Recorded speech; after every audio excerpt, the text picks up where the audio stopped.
चालू झालाय माझा one day fun with my family. तर तयारी करून घेतली आणि बसलो आम्ही सर्व गाडीमध्ये आणि पोहोचलो आमच्या लोकेशनवर। तर प्रवास करत करत आम्ही सरळ पोहोचलो मुक्तागिरीला। मुक्तागिरी हे महाराष्ट्र मध्य प्रदेश सीमेवर आहे आणि ते एक जैन तीर्थक्षेत्र म्हणून प्रसिद्ध आहे। या ठिकाणाचे नैसर्गिक वातावरण खरंच खूप बघण्यासारखं आहे। कधी जर वेळ मिळाला ना तर खरं नक्की एक वेळ इथं व्हिजिट करून जा। तर आमचे चिमुकले बघा किती छान इथं खेळत आहे।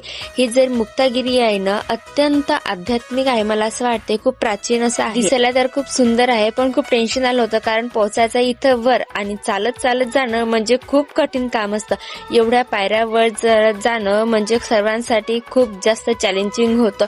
150, 100, 250 एवढ्या पायऱ्या आहेत की मोजता सुद्धा येईना आम्हाला। तरी सुद्धा आम्ही हसत खेळत कसं तरी वर चाललो आणि आमची आरू दीदी सर्वांच्या समोर होती। एवढी छोटीशी असून हिनं सर्वांना मागे पाडलं आणि पूर्ण रेकॉर्ड बनवला। सर्वात अगोदर हेच पोहोचली। या दोघांचं तर काही वेगळंच चालू होतं। बघा इथं 52 जिन्मय आहेत, म्हणजेच की 52 या जैन धर्माचे मंदिर आहे। 52 जिनालय तर आहेतच पण त्यासोबतच इथं डोंगर, हिरवळ आणि वाहणारे धबधबे सुद्धा आहेत।